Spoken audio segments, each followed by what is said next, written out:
Both hot off a win from Week 5, the Cryo Scorch's Mario takes on Werts in a fiery clash you don't want to miss. Mario picked up his very first win last week, and now has to take on an incredibly strong opponent in the form of Werts, who picked up a win against Espira last week with his team's namesake, Imperawat. If you want to keep up to date with the tight race between our two Elestriad teams, check out Elestriad.com or in the description, where you can see the current standings as we fight it out for first place. What is up, Elestrians? It's Caleb here from the Elestronauts, and I'm incredibly excited to be here for today's clash. Being near the end of the season, both players have refined their decks quite a bit, but they still have some cards that they're looking for as we hop into Mario's opening of base set here. He's going to pick up his third Ass Rabbit to add to his collection, refining the consistency of his Earth deck. He also pulls a very big hitter for this deck, Altar of Stars. Oh, that's nice. I like that. I love this is one of my favorite cards in the game. Altar of Stars. That's crazy. This is a phenomenal card for him to pair with a card that he's been using for quite some time, Moss Station. Looking over at Werts opening, he's going to open a pack here which secures him in a Frostix, which is going to enhance that Imperawat deck that he brought last week. He's also going to open a second bag of wins. Second bag of wins. Bag of wins has been going pretty hard for me, not gonna lie. That's a great card to pick up to enhance the Trifernal deck that he's been playing here and there. And he's also going to close out his opening with some very solid Water Elestrals that opens up his pool of playable decks. Mario has stayed true to Demeter and brought Earth every single week, so I've got to know how he's going to adjust for the fires of Hephaestus. Let's hear what he's bringing. Alright, we are on week 6. This week we are fighting Werts, and we're going to try to do some Earth things just like last time. Our pulls this week were a little bit better than I'd say than average, because we did get our third rabbit. Starting with a turn 1 rabbit would be really cool. I would really enjoy that. But then besides that, it's just Echolinks, pop the back row, Viserys, clear everything, do bodies, regular Earth things. I really got nothing else to say. Although I did pull this Altar, and this Altar has a few combos in the deck that could maybe do something with it. So we'll see if we even draw the Altar in the first place to do that, but yeah. I'm excited, let's get into it. Mario has upgraded his tried and true Earth beatdown deck with a third Ass Rabbit and an Altar of Stars. Altar is an incredible pickup as it pairs very well with Moss Station to make his big hitter even bigger, and can also surprise opposing casters if they dare to attack into a defense position crab. Werts switched it up last week and brought a very cool Imperawat list. Let's see if he wants to run it back or if he's deciding to bring the fire to the Foloi Forest this week. Going into week 6, so let's briefly, my card pool is super varied. I can bring pretty much any deck I want in terms of Morphrost, Lockgun, my fire stuff. You saw Penguins last week do pretty well. So I'm hoping this week that my opponent's over-prepared for basically things that aren't going to happen. So this week we're playing Earth. Okay, no, we're playing 2 Tectors because I'm going to take advantage of my opponent's Earth Spirits to get myself an aggressive body over Valkyries. If I play Valkyries, they can equal links out my Hephaestus, stuff like that, to drop its attack. I don't want that happening, so I'm going to use Tectors to take advantage of my opponent's spirits. Maybe that's overthinking, but that's the idea. We're going to run 3 Kinleos, 3 Rabbits for consistency, small Tugas to search for those consistency cards, 2 Amphirex. I really liked how that went with Coder. It just helped me keep on board against like Earthquakes and Royals and stuff, so it's nice to have the Amphirex to drop next to something, or before I want to go into a 2-drop, to guarantee I get an Ascension in the following turn. We get 3 Exalt Flare for the combo because that's what we're doing this week. We're doing Blazer's combo. We're going back to our roots with Blazer's combo with a Waspire as backup in case I feel like I can't get through. I can just load up a Waspire and throw everything over the wall. The one of Trifernal to go with the Blazers combo. Ideally they get 2 things out. I go attack, go to Trifernal and do a bunch of damage there. We're running 3 Eruptions because we're just going full damage here this week. The 2 Gorgons for consistency. The Hephaestus at 3 of for the Kinleos and the combo shenanigans. 2 Circles for combo shenanigans. My 4 Rune Disruption cards being Helios and Chains. Just like with K-Crate, I need to kind of find 2 of them, or Equalinks just pops them one by one. So I need to either find 2, set them in the same turn, or protect it with the Gorgon's Gaze. 3 shields, because backup shields are always nice, even in the aggro deck. Sometimes it's just too much on board. 2 Volcanic Forge for shenanigans, power buffs, Nexus Banks, etc.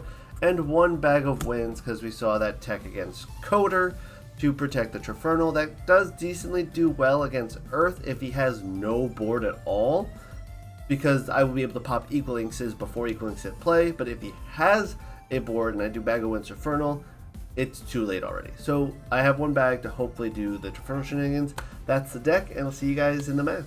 Werts is bringing back his Trifernal combo deck, looking to once again use Exalt Flare's ability to ascend into Blazers and take out Mario's board before it gets too large. The Tectorus tech may come in clutch here for Werts, as despite the fire element having one of the strongest one-cost Elestrals in the game, he's electing to not bring Nekruff to this clash. Let's see if this move will pay off for him as we hop into the clash. But before we hop into the clash, make sure you go ahead and check out Daybreak pre-orders. The full set list has been revealed, and let me tell you, this next set is going to be insane. So go ahead and pick up some product today. There's a lot of very cool cards, a lot of very cool new strategies. Insane stuff's coming. Go ahead and make sure you pick up some for yourself. We're going to hop into our clash here with Werts going first. He's going to start off his turn by playing Astrabbit in defense position. Going to go ahead and look at the top 3 cards of his deck. Probably one of the best turn 1 plays you can do in the game, generating card advantage and also getting a really solid defensive play on the field. He's going to then go ahead and play Hephaestus, which is very interesting. It looks like he's putting a Thunder Spirit under it, which doesn't quite make sense. Might telegraph that he's going for a Circle the Sky play here, which he is indeed going for. So he's going to play Circle the Sky using the Spirit under Astrabbit, then Nexus the Thunder Spirit from Hephaestus back over to the Astrabbit. He's going to draw a card from Circle the Sky and then activate Astrabbit's ability to go ahead and look at the top 3 cards of his deck again and add one of them to his hand. A very incredible play. We've been seeing the Imperobots do a lot this season to just generate a lot of card advantage. We're back over to Mario here, and it looks like he's going to mirror Werts. He really likes that play. Going to go ahead and play Astrabbit in defense position, look at the top 3 cards of his deck, add one to hand, and he's going to Earthquake the Astrabbit of Werts here.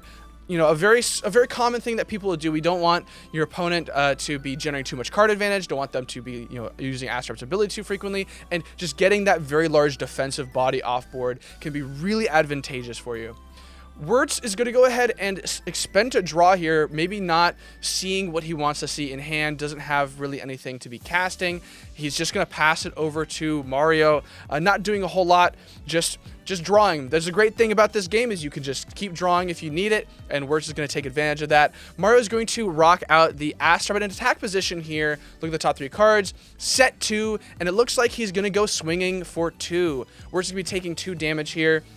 Starting to put on some pressure here from Mario's end. Him having both of these Astrabbits in attack position is going to telegraph that he has some sort of live interaction in his back row there, his counter runes. Likely Tsunami is an easy one to read, potentially Shield of Achilles.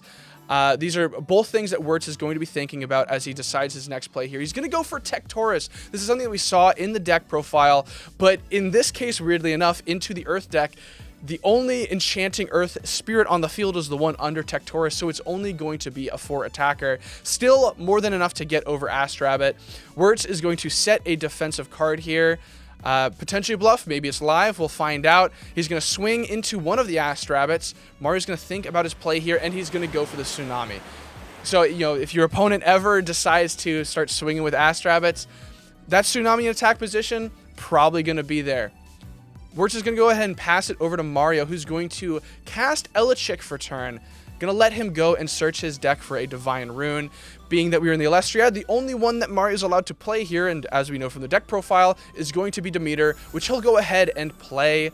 We'll see how many Earth Spirits he decides to toss under there. Demeter letting you buff up one of your Elestrals, +3/+3. He's going to buff up an Astrabbit here.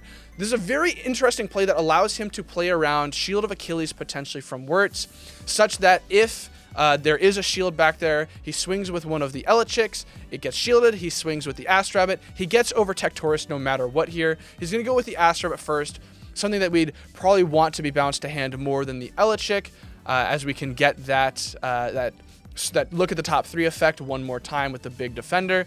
Werts is just going to take it. Potentially that back row is not live, or maybe it's a sneaky surprise for later on down the line like Helios' Chariot Ride. We'll have to wait and find out. Werts is going to go ahead and cast a Smoltuga in defense position here. A stat line to rival Astrabbit, and its ability is going to allow him to search for a 1-cost Fire Elestral. He's going to go ahead and get his linchpin of his deck being Exalt Flare. Exalt Flare is a very, very interesting Elestral. It lets you Nexus from your field to Special Ascend into a 1 or 2 cost Fire Elestral from your hand, which is Wert's main way of getting to that Blazerous combo that he runs here. Mario is going to go ahead and rock his turn, playing Mustache in attack position. Mustache is going to be a 6 attacker here. We're going to swap Astrabbit to attack position. We have lots of ways now to get over this Smoltuga. Mario's going to go ahead and disenchant from Demeter to buff up his Elechick, making sure that even if there's a shield back there, Mario's going to be able to take out this Smoltuga, whether it's Elechick or Moss Station swinging in. We're just going to think about his play here. He's going to take it. He's going to let that Smoltuga get run over by Elechick, and Mario's going to go swinging for 3 here. Looks like Werts is expending 2 wind and a fire, so he is going to take the damage here.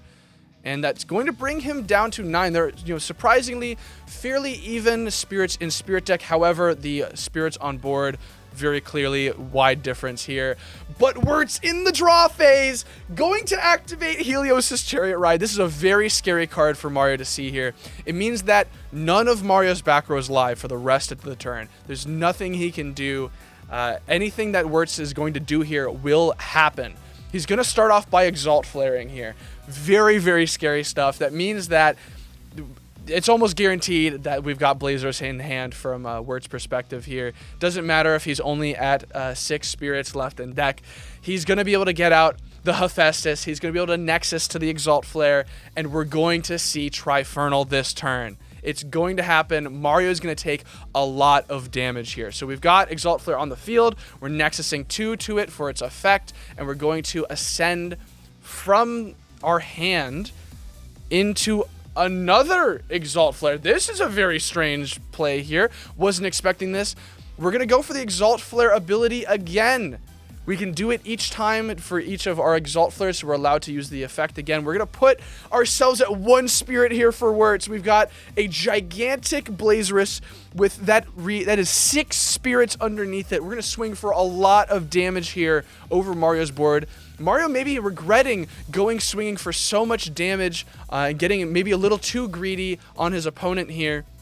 He's going to take 5 damage as the Blazerous swings over the Elechick here, leaving him with 5 left in Spirit Deck, I believe. Werts is swinging over the Moss Station. He wants to get fancy with it. He wants to use that last Spirit in Spirit Deck, go for the Trifernal, swing over at Astrabbit, and that's game. 1 turn, 10 spirits. What an insane turn of events. Wow. The second Exalt Flare from hand to eke out the remaining damage necessary, would have been able to clear out Mario's board there no matter what, but being able to just guarantee that turn, Exalt Flare, Trifernal, Blazer's Trifernal, wow, what an insane clash. I cannot believe what I just witnessed. Make sure to subscribe, check out, we've got another insane clash coming tomorrow. I need to go take a walk. That was insane.